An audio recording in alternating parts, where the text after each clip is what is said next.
The Canterbury Tales by Geoffrey Chaucer. Presentation by Za'Tayvia Hayes.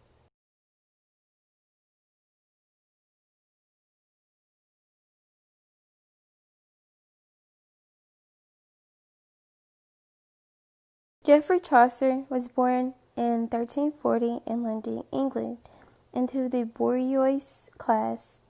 Geoffrey was born in the Middle Ages, where society was distinctly divided. His family had their own winery business, so they would be considered as merchants. Geoffrey was a student at the St. Cathedral Catholic School. This is where he was first introduced to literary works like Virgil and Ovid. Later on in his life, as a teenager, Geoffrey Chaucer was a servant for Countess Elizabeth of Ulster. This is while working for her, he gained many royal connections.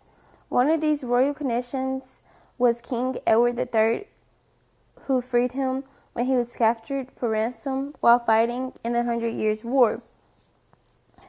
Throughout Chaucer's life, he would serve as a diplomat for the royal service, where he would travel all through Europe. One of his greatest accomplishments was helping establish an English port in Genoa. Also, during that time in Genoa, he was introduced and familiarized himself with poets like Dante and Petrarch.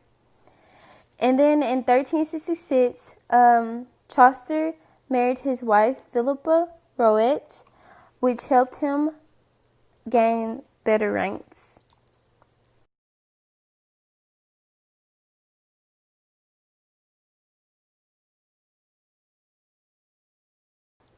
In 1368, he was appointed as one of King Edward's esquires.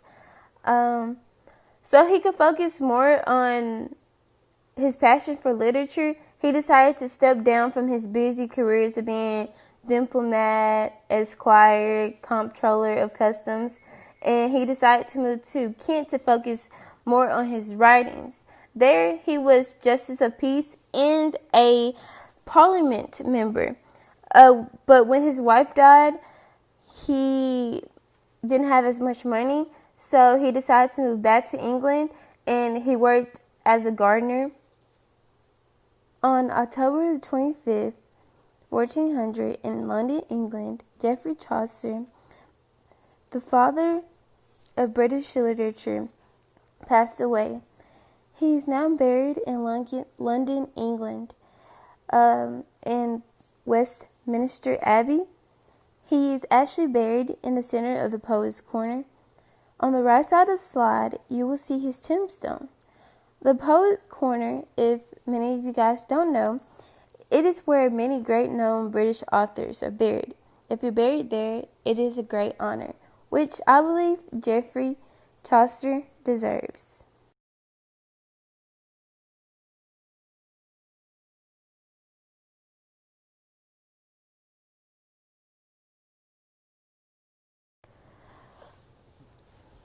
Social satire, courtly love, sexual desire, the corruption of the church, Christianity, class, and deception are all themes that Geoffrey Chaucer ties into the Canterbury Tales.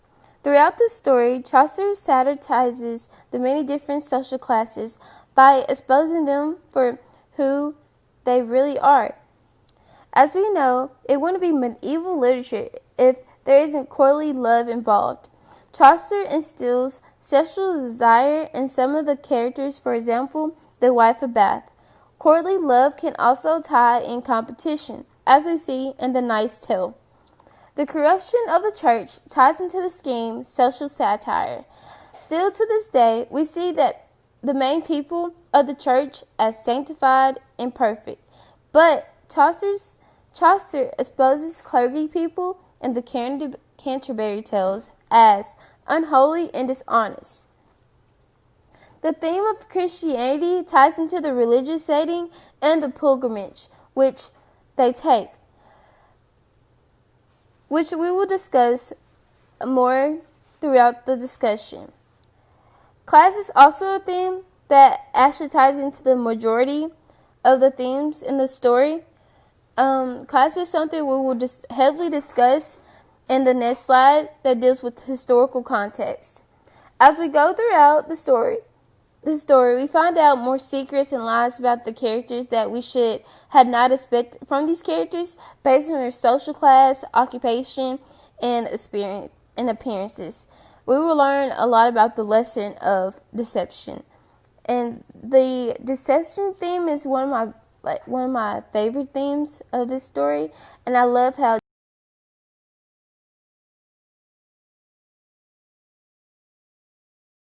in the story, the pilgrims are making a pilgrimage to the Canterbury Cathedral, which was a famous site to pilgrimage to. The Canterbury Cathedral was where the remains of Sir Thomas Becket was buried.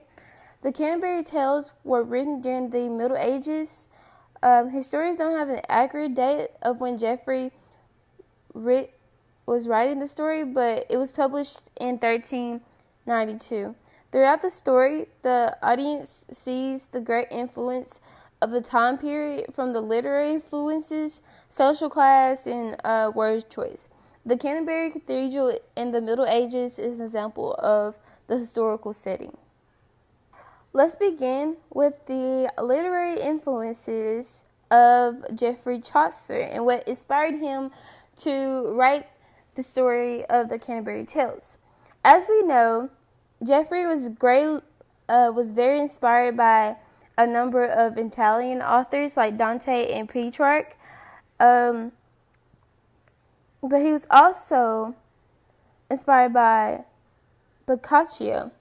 Boccaccio basically inspired him of the method of using a frame story to relate to a great amount of small tales. The historical setting of the story also plays a great deal in the language and how it was written. The story is written in Middle English, which is the language used at the time. Middle English is a mix of Old English and French. English was never written in English. It became so popular and well known that they translated to English so that English speakers and readers can also enjoy the story. During this time period, there were many historical events that affected Europe's economy and society. The Black Death is one of the most historical events of human history. The Black Death led to laborers bargaining their employers for better working benefits and wages because of the labor scarcity. But the 100 Years' War is what led to the division of social classes to become distinct and clear. The rich drowned in luxury items and demanded more peasants, and the peasants were very fed up with the treatment from the nobles and the clergymen, and they decided to revolt against them. The division of social classes and social ranks, which is emphasized in the Canterbury Tales, also shows the audience the type of government at the time during the Middle Ages, which was feudalism. The social classes in the Canterbury Tales were the nobles, the clergymen, the tradesmen and merchants, and the peasants, which are all in chronological order. So, for example, a noble will be represented by the knight. A clergyman will be represented by the monk. The merchants will be represented by the miller, and the peasants will be represented by the parsons in the Canterbury Tales.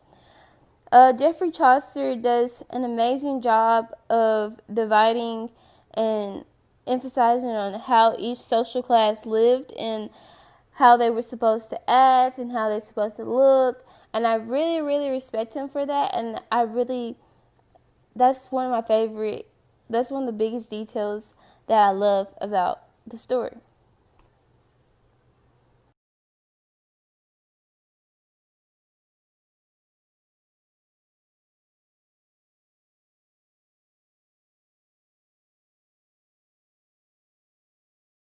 Canterbury Tales is said to be one of the greatest pieces of literature in world history. One amazing thing about the Canterbury Tales, since it's a frame story and it tells of multiple different forms of tales, it can be a mixture of so many genres. For example, it could be considered a religious legend, a courtly romance, saint's life, a beast fable, medieval sermon, and many more different types of genres, which is pretty rare and, in my opinion, amazing.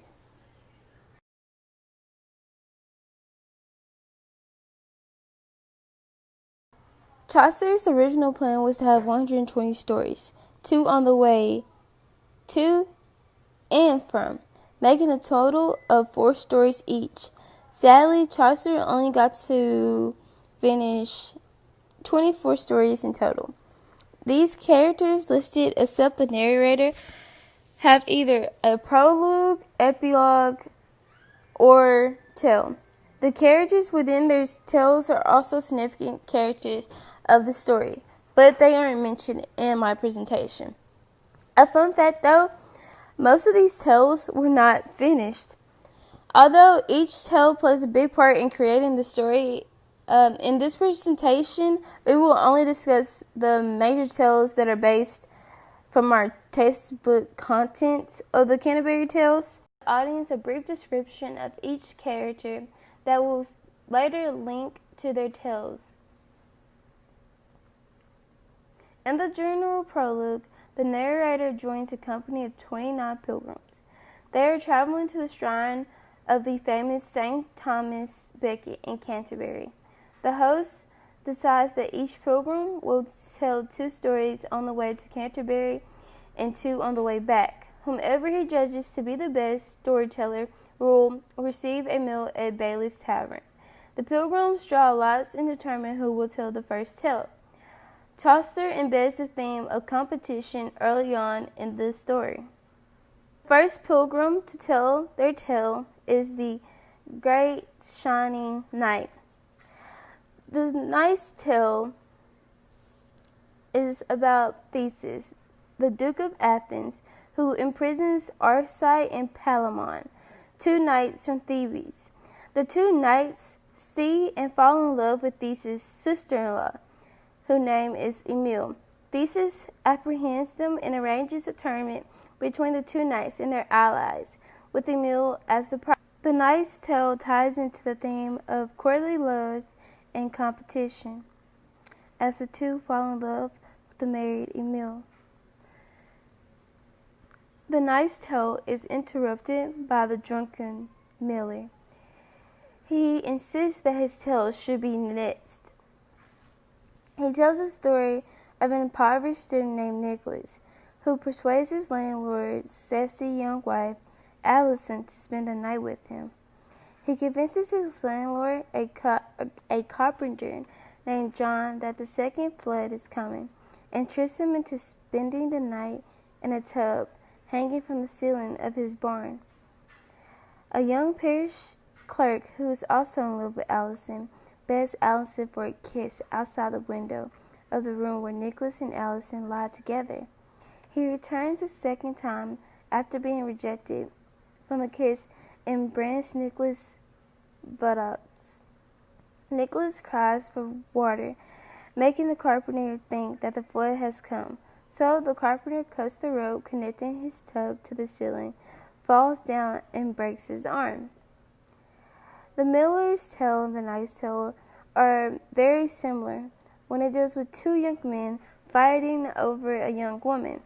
This also ties into the theme of courtly love and competition, as one is trying to compete for a young lady's heart. Now on to The Wife of Bath, one of my favorite tales in the entire story. The Wife of Bath gives a lengthy account of her feelings about marriage. In her tale, a young knight of King Arthur's court rapes a maiden to atone for his crime. Arthur's queen sends him on a quest to discover what women want most. An ugly old woman promises that the knight that she will tell him the secret if he promises to do whatever she wants for saving his life. Once he agrees, she tells him women want control of their husbands and their own lives. The old woman then tells the knight that he must marry her. She gives him a choice. She can either be ugly and faithful or beautiful and unfaithful. He tells her to make the choice herself, and she rewards him for giving her control of the marriage by rendering herself both beautiful and faithful. The Wife of Bath tale really embeds the theme of sexual desire, because most of the women, the woman that is in The Wife of Bath and The Wife of Bath herself, she's all about pleasing a man just to get riches and luxury items, and her view on marriage is a very negative view, and it's abnormal to me at least, because I think a marriage should be based on trust and love and friendship, and not wealth and sexual desires. After we go on to the partner's tale describes three righteous youths who will go looking for death, thinking that they can kill him. An old man tells them that they will find death under a tree. Instead, they find 8 bushels of gold that they hope to receive. The youngest of the 3 goes into town to fish for food and drinks, but he brings poison back with him.